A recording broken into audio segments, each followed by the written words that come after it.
la grâce de Dieu repose abondamment sur chacun d'entre vous. Bienvenue à notre session hebdomadaire d'enseignement. Le thème de l'enseignement de ce jour, c'est l'idolâtrie dans l'Église.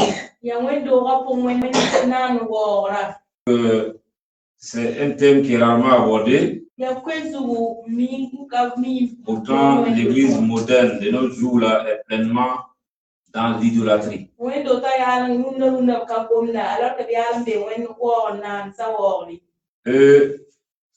Dieu, notre Dieu en tout cas, le véritable Dieu, c'est lui seul qui est digne de Dieu. Donc, pour définir l'idolâtrie, c'est le fait de donner une adoration, de rendre un culte à une autre chose ou à un autre être que le Dieu véritable. Et le Dieu unique.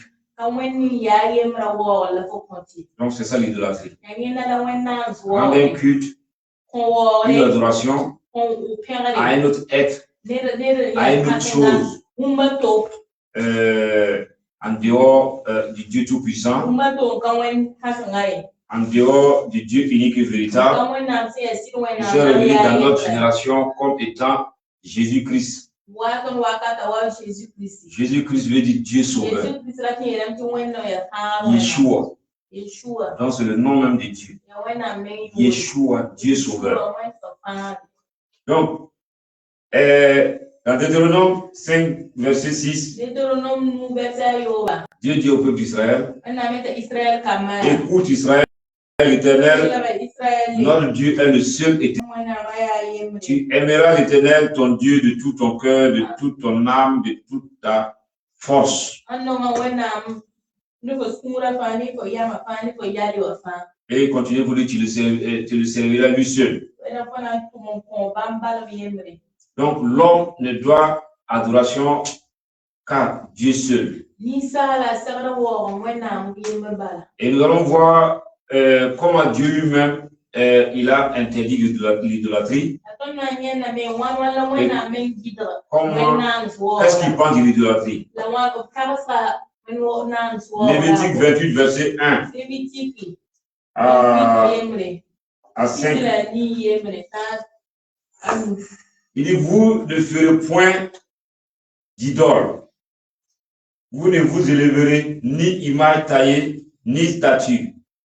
Et vous ne placerez dans votre pays aucune pierre ornée de figure pour vous prosterner devant elle, car je suis l'Éternel, votre Dieu. Je suis l'Éternel, votre Dieu, je suis l'Éternel, ton Dieu, qui t'a fait sortir du pays d'Égypte, de la maison de servitude. Tu n'as d'autres dieux devant ma face. Continue.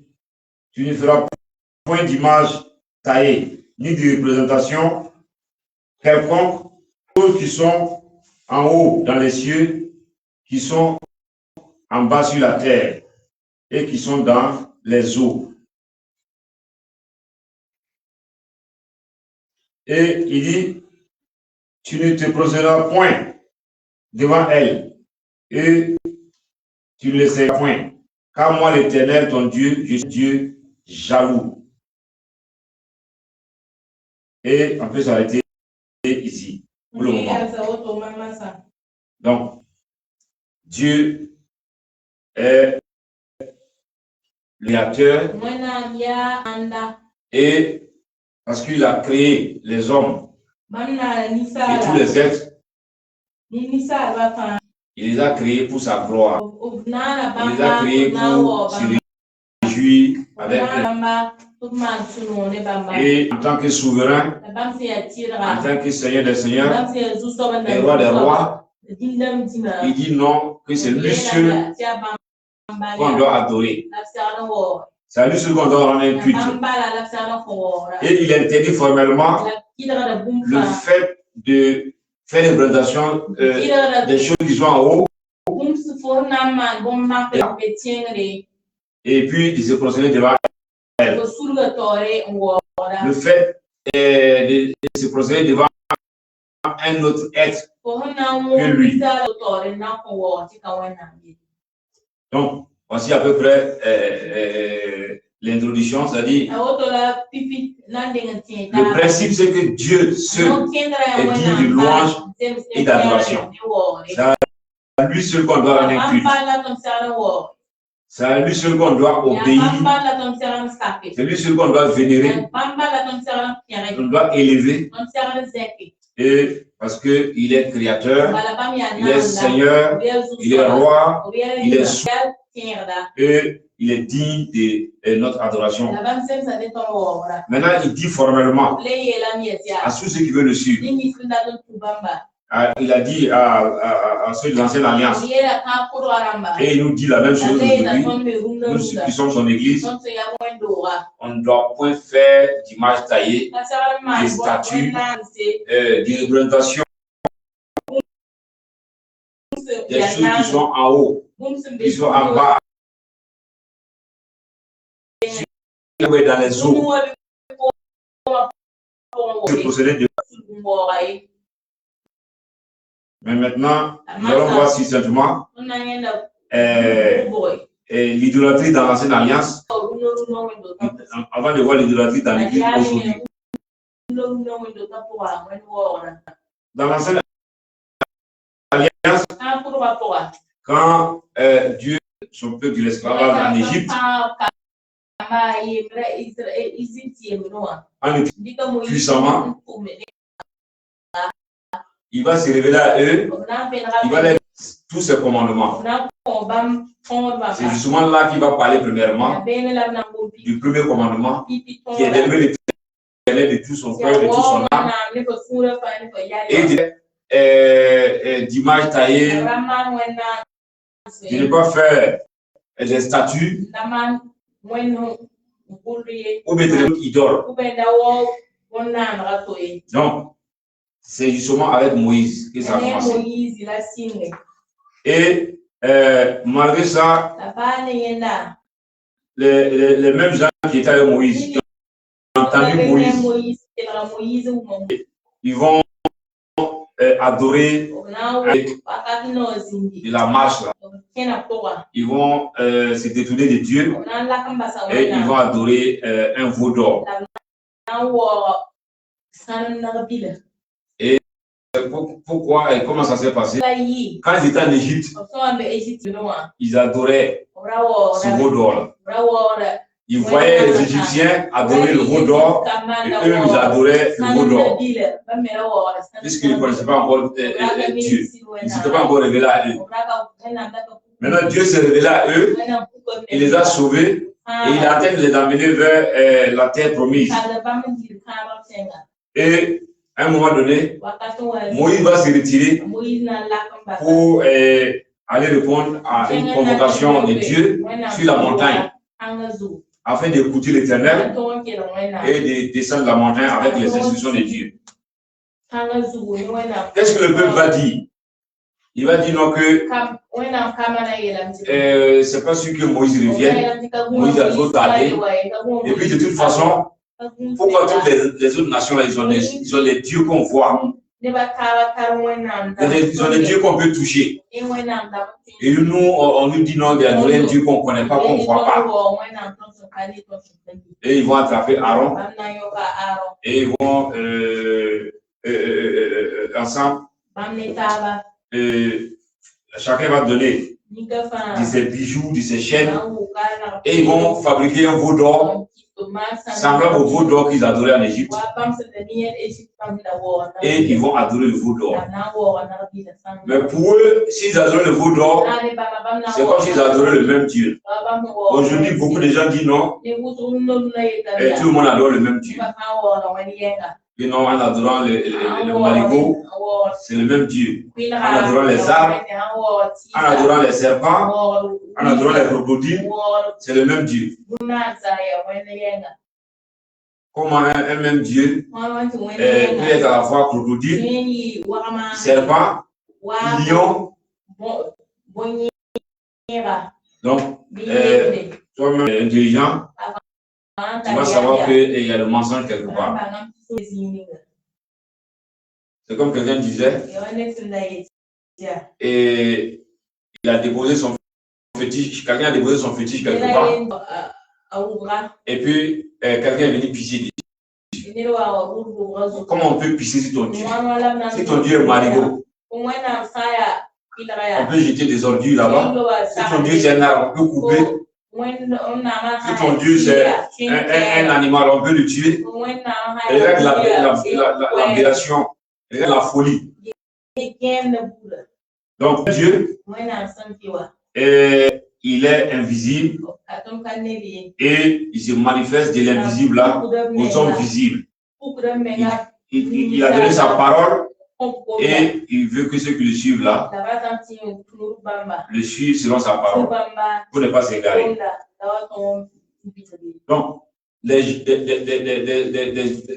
Juifs, les Israélites, dès qu'ils ont été sauvés, ils ont devenu le peuple de Dieu.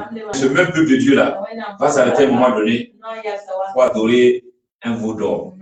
Pourtant, Moïse avait reçu qu'on ne doit pas adorer, on ne doit pas faire des statues, on ne doit pas faire d'images, ni de représentation de quelque manière que ce soit. Ceux qui sont en haut, qui sont sur la terre et dans les eaux. Est-ce que vous pouvez comprendre? Je rappelle ça parce que quand on va venir dans la nouvelle année, vous allez voir que ce culte va continuer aujourd'hui. Même s'il a changé de forme. Dans l'Ancienne Alliance également, vous pouvez lire dans Deutéronome 9, verset 12. Ou bien si vous voulez dans tout Deutéronome 9, vous allez voir cette histoire du veau d'or. Et maintenant, il y a eu également l'adoration de la Reine du Ciel. Ils ont adoré plusieurs dieux, hein, mais c'est juste des illustrations. Ils ont adoré même Baal. Ils ont même donné les enfants en sacrifice à des idoles. Je rappelle juste l'histoire du veau d'or et puis l'histoire de la Reine du Ciel. C'est Jérémie 7, verset 18. Il dit, les enfants ramassent du bois. Les pères allument le feu et les femmes pétrissent la pâte pour préparer des gâteaux à la Reine du Ciel et pour faire des libations à d'autres dieux afin de m'irriter. Voici ce que Dieu dit ici. Donc, ils ont bien entendu qu'il ne faut pas adorer un autre Dieu. Il ne faut pas faire des statues. Il ne faut pas faire des idoles. Il ne faut pas faire des images taillées. Ce sont les enfants de Dieu, c'est le peuple de Dieu. Mais ils vont finir quand même par faire des images taillées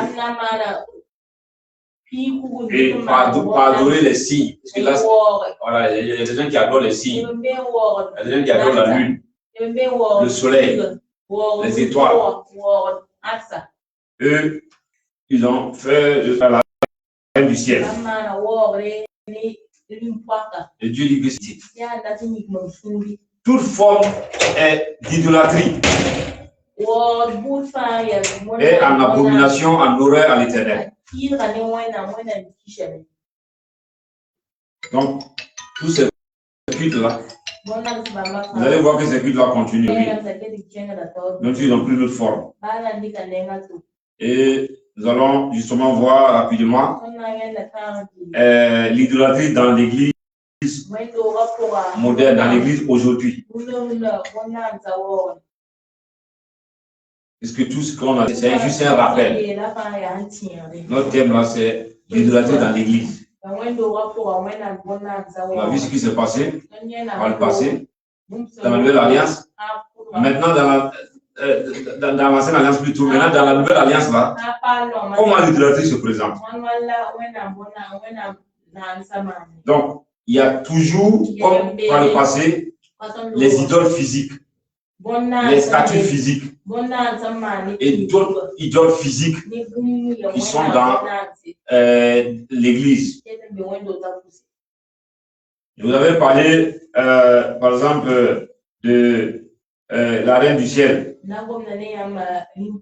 Aujourd'hui, le culte là existe sous le nom de la mère de Dieu. On dit que Dieu, Jésus-Christ est semblable à Melchizedek. Il n'a ni commencement ni fin. Il n'a pas de mère. Il n'a pas de père parce qu'il est Dieu.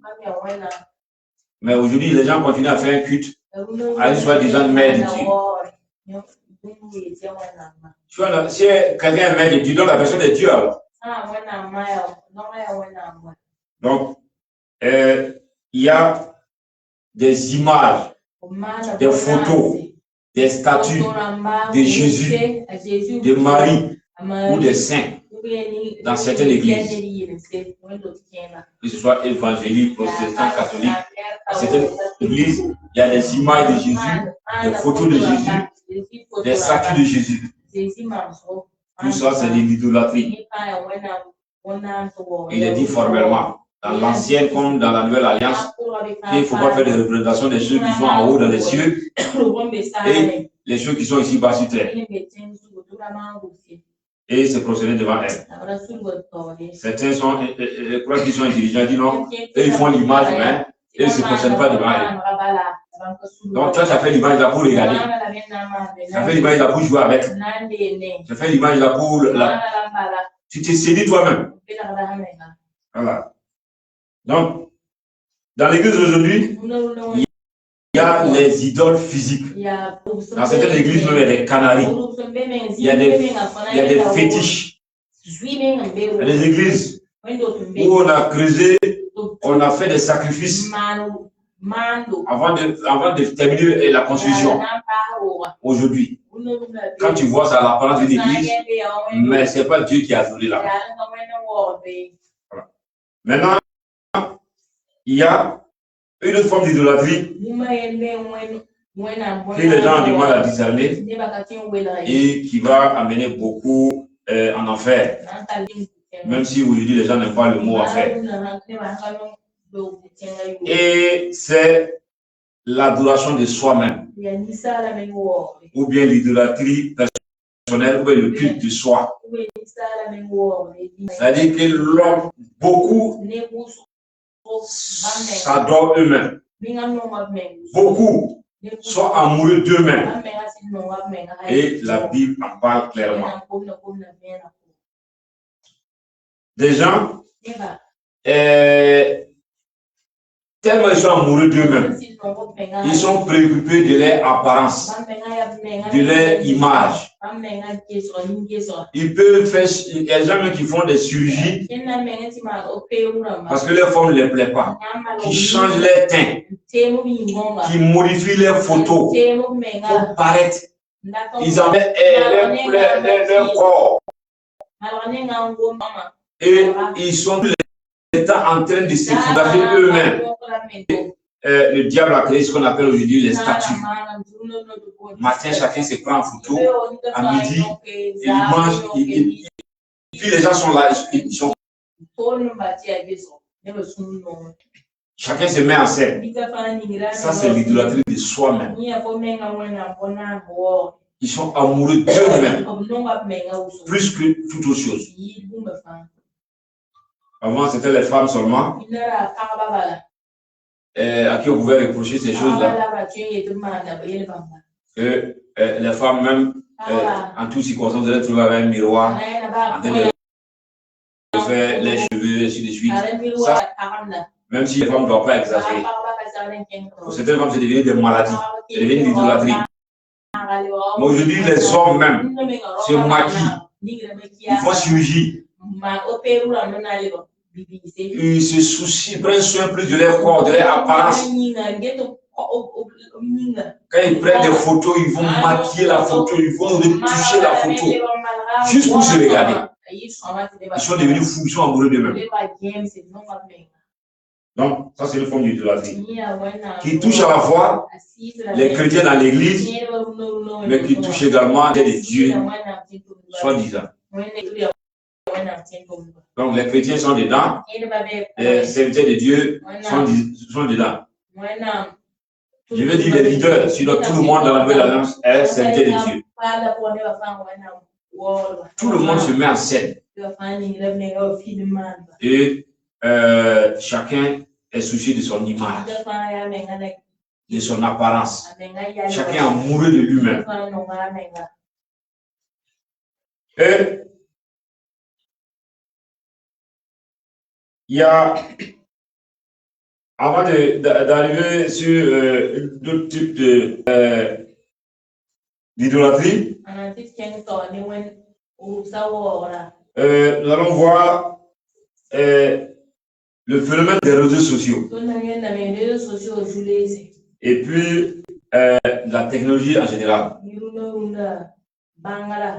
Donc, nous sommes dans la Nouvelle Alliance, nous sommes dans l'idolâtrie dans l'Église aujourd'hui. On a vu qu'il y a des idoles physiques qu'on peut voir, qu'on peut toucher, des statues, des images taillées, des photos qui sont dans la maison des chrétiens, de tous bords. Certains se procèdent devant ces images, devant ces photos. Et certains ont le culot d'avoir des fétiches, des canaries, des idoles dans l'église. Et maintenant, on a vu également qu'il y a l'idolâtrie qui consiste au culte de soi-même. Quelqu'un qui est amoureux de lui-même. Plus que Dieu, plus que tout. Il y a des gens qui peuvent se maquiller pendant des heures. C'est là pendant des heures. On n'a pas dit de vivre dans la saleté. Mais dans tout cela, il faut avoir raison d'aller et faire attention pour ne pas que le soin que tu dois apporter à ton corps, pour ne pas que ton corps, là, c'est d'idole, devienne une forme d'idolâtrie. Voilà. On dit d'aimer Dieu de tout son cœur. Mais toi, tu t'aimes toi-même plus que Dieu, plus que tout. Donc, tu es dans l'idolâtrie. Maintenant, nous sommes en train de voir une forme d'idolâtrie qui a un rapport avec les réseaux sociaux et la technologie. Donc, aujourd'hui, avec les réseaux sociaux, Satan a déjà gagné une grande partie du combat. Beaucoup sont distraits. Et les réseaux sociaux sont devenus comme une drogue. Les réseaux sociaux sont des outils. On doit les utiliser pour évangéliser, pour parler de Dieu. Donc, ce n'est pas le fait d'aller sur les réseaux sociaux qui est un problème, mais c'est qu'est-ce que tu fais là-bas. Et les réseaux sociaux là, ça a quelle place dans ta vie?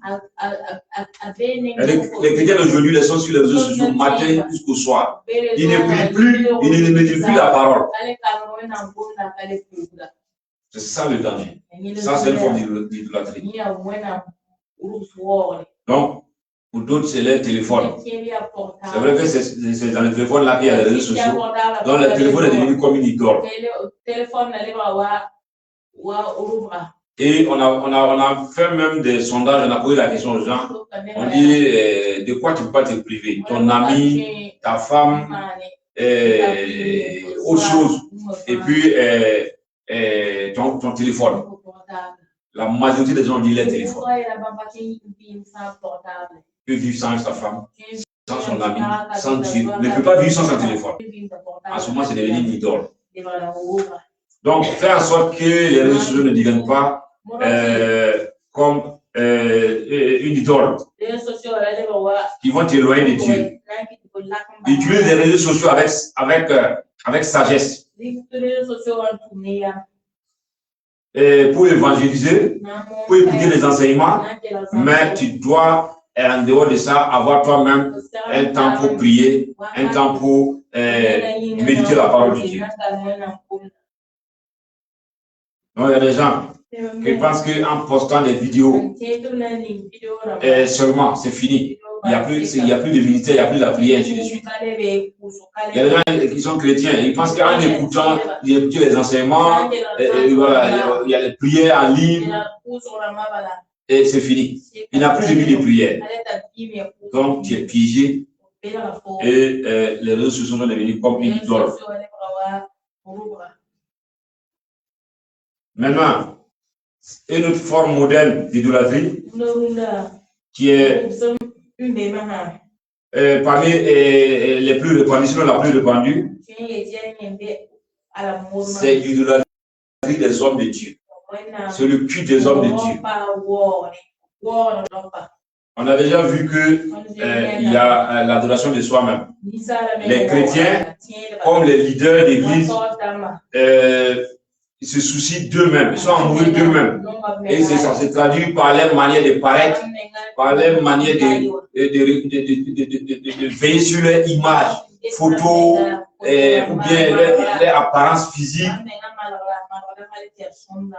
Mais cette fois-ci, c'est plus ce sont les chrétiens qui ont pris les hommes de Dieu pour Dieu.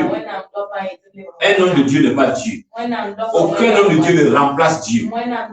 Tous les chrétiens sont enfants de Dieu. Tous les chrétiens sont serviteurs de Dieu. Chacun selon son don, selon son appel. Et tous les chrétiens sont sacrificateurs. Seulement, il y a des leaders et Dieu place autour des leaders là d'autres ministères pour fonctionner.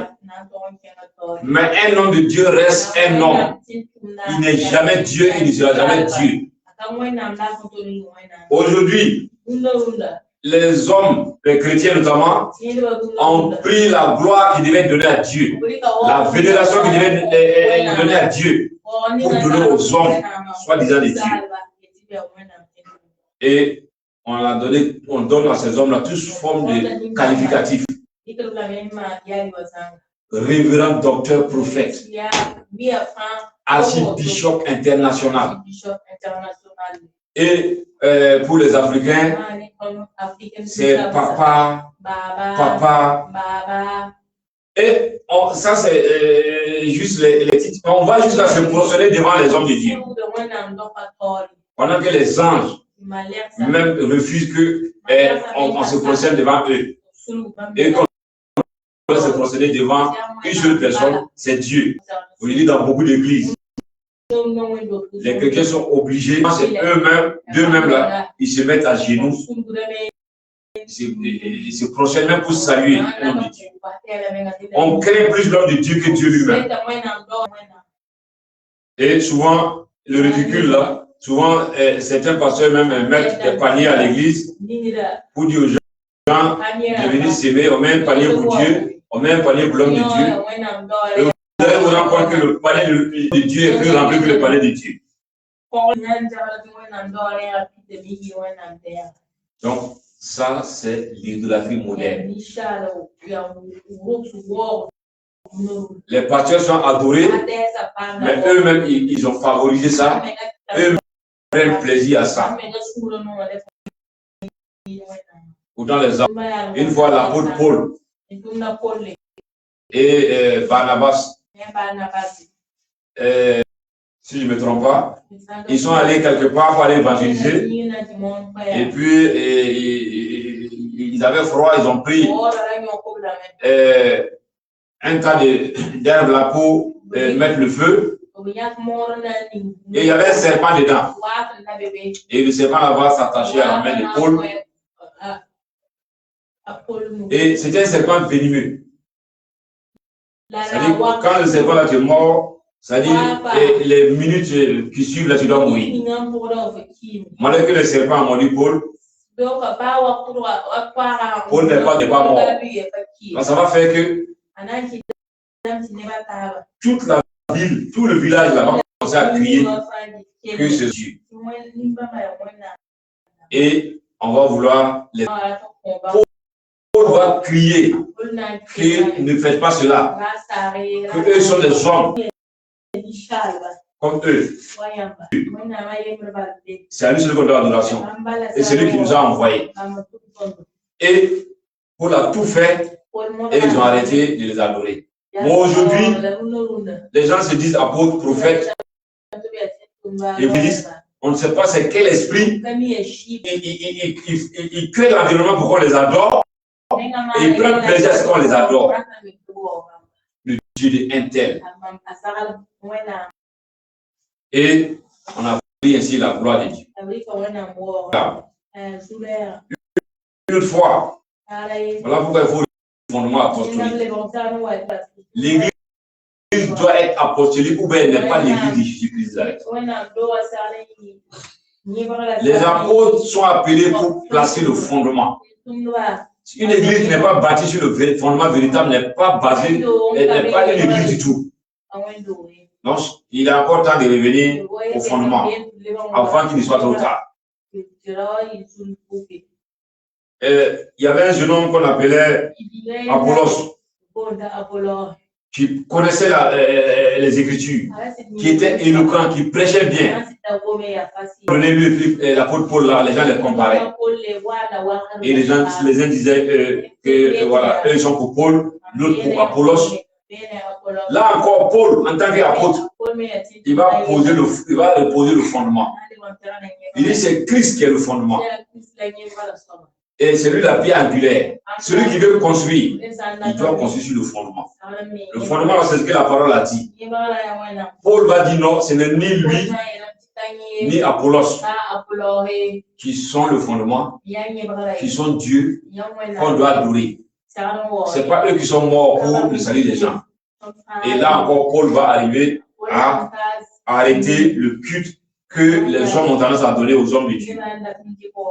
Aujourd'hui, les hommes de Dieu sont contents quand quelqu'un se concerne devant eux, quand quelqu'un les acclame, quand quelqu'un les élève, quand on les donne des surnoms qui rivalisent même avec Dieu, ils sont contents, ils prennent plaisir.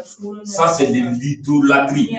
Et il y aura beaucoup de surprises pour ceux qui sont dans ces choses-là qui refusent de se repentir. Donc,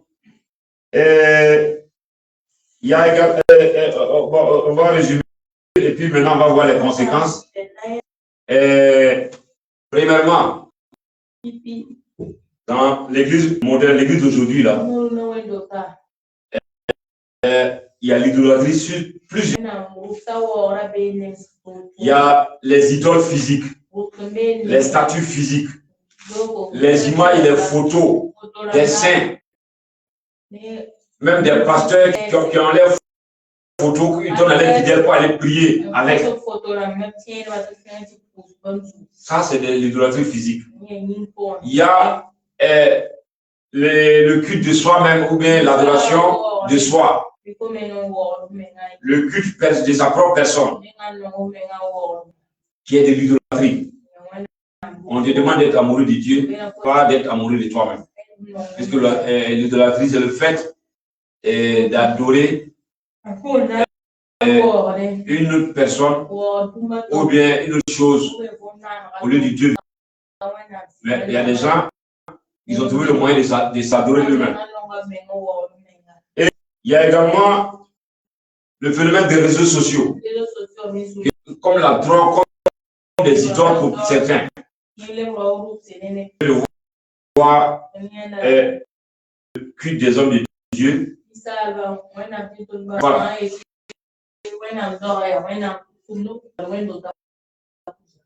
On se procède devant les gens, on les vénère, on les craint plus que Dieu. Et rapidement, conséquence de l'idolâtrie. Comprendre que c'est le plus grave de tous les péchés qu'il a. C'est vrai que dans la Nouvelle Alliance, le fait, vis-à-vis des païens, de ne pas recevoir Jésus, tu t'es fermé la voie du salut et on ne peut pas dire que tu es dans le péché en tant que tel. Mais quelqu'un est chrétien et puis il adore autre chose une autre personne, un autre être, même lui-même, plus d'un idolâtre. Et s'il ne s'y répand pas, c'est la mort spirituelle d'abord, ensuite la séparation de Dieu. Parce que si tu prends l'idole pour Dieu, je ne sais pas comment tu peux le sauver, puisque les autres péchés là, par faiblesse, par colère ou bien par cupidité, tu peux te retourner auprès du vrai Dieu là pour demander pardon. Maintenant, si tu laisses Dieu là pour prendre une idole, pour en faire un Dieu, qui va te sauver? Donc, maintenant, les conséquences là, c'est que l'idolâtrie là va attirer la colère de Dieu. Et ensuite, quand Dieu est en colère, son jugement va venir. Et quand ce jugement va venir, c'est le rejet. Et le rejet là peut se manifester sous plusieurs formes. Ça peut être la mort physique où tu quittes la terre. Et ça peut être tu es sur la terre, mais Dieu s'est retiré. Aujourd'hui, plusieurs chrétiens, Dieu s'est retiré d'eux. Et qui permet de comprendre ces choses. Romains 22 à 28. C'est un peu long, mais on va essayer de lire. Si vous lisez Romains 1, avant le verset 22 là, c'est là qu'il a dit non, de ne pas faire des représentations des choses qui sont dans les cieux et sur la terre. Là, les gens vont le faire quand même. On va voir les. Il dit, se vantant des sages, ils sont devenus fous. Donc, un idolâtre, c'est un fou. La gloire du Dieu incorruptible, en image représentant corruptible, des oiseaux, des quadrupèdes et des reptiles. C'est pourquoi, c'est la conséquence. Dieu les a livrés à l'impureté, en sorte qu'ils se déshonorent eux-mêmes leur propre corps, et qui ont changé la vérité de Dieu en mensonge et qui n'ont pas adoré et servi la créature au lieu du Créateur, qui est béni éternellement. C'est pourquoi Dieu les a livrés infâmes, car leurs femmes ont changé l'usage naturel en celui qui est. Eux de même, les hommes, abandonnant l'usage naturel de la femme, se sont enflés dans leur désir les uns pour mettre homme avec homme des choses infâmes et recevant en eux-mêmes le salaire qu'ils méritaient leur également. Comme ils ne se sont pas souciés de connaître Dieu, Dieu aussi les a livrés à leur sens et réprouvés pour commettre des choses indignes. Donc, le passage là, vous-même, pour vous rendre compte de ce que Dieu réserve à ceux qui se détournent de lui pour s'attacher. Tout ce qu'on a dit là, c'est la conséquence de l'idolâtrie. Parce que l'idolâtrie va faire que Dieu va se retirer. Et quand Dieu va se retirer, il y a la mort. Soit la mort physique, soit la mort spirituelle. Et ce qu'on vient de voir ici, c'est la mort spirituelle. Des gens que Dieu lui a décidé de livrer à leur propre passion. Femmes et femmes se marient, hommes et hommes se marient. Et aujourd'hui, ils sont allés plus loin, se marier des animaux, on fabrique des robots, hommes ou femmes, pour se marier avec, et des choses semblables, des choses abominables. Ça, c'est les conséquences de vanter des sages et de faire ce que Dieu a interdit. Les représentations des choses qui sont au ciel, des choses qui sont sur la terre, et se procéder devant eux pour les appeler Dieu. Donc, Dieu va te livrer à la folie. Et voilà pourquoi il dit, cependant de ça, ils sont devenus fous. Donc, chacun de nous doit s'examiner afin de ne pas tomber ou rester dans l'idolâtrie avant qu'il ne soit trop tard. L'idolâtrie est subtile. Sauf que toi-même, Dieu peut te considérer comme un idolâtre parce que toi-même, tu as mouru de toi-même. Dieu peut te considérer idolâtre parce que la gloire qui lui est réservée là a un nom. Dieu peut te considérer comme idolâtre quand tu passes tous les réseaux sociaux et tu n'as aucun temps. Et pour ceux qui ont des idoles, des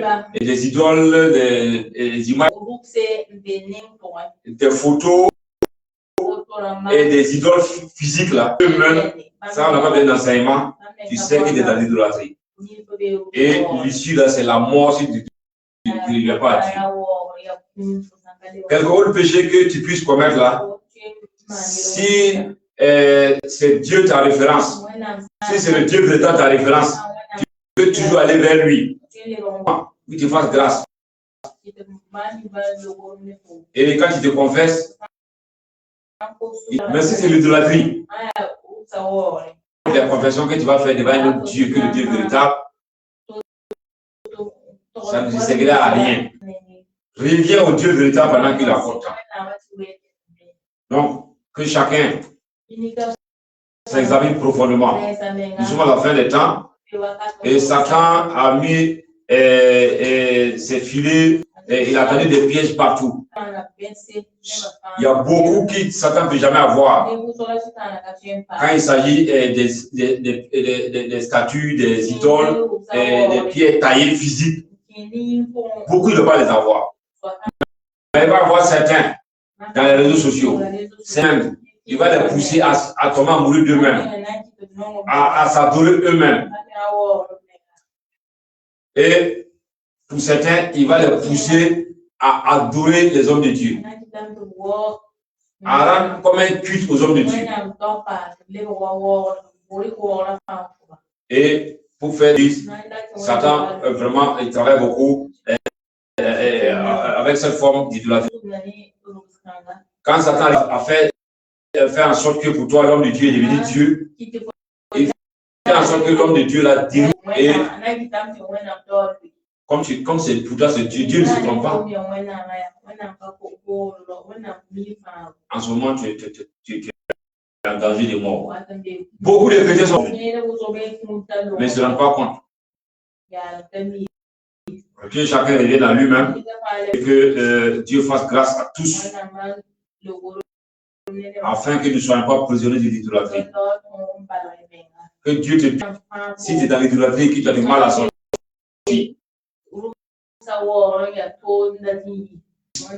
Au nom puissant de Jésus que j'ai prié.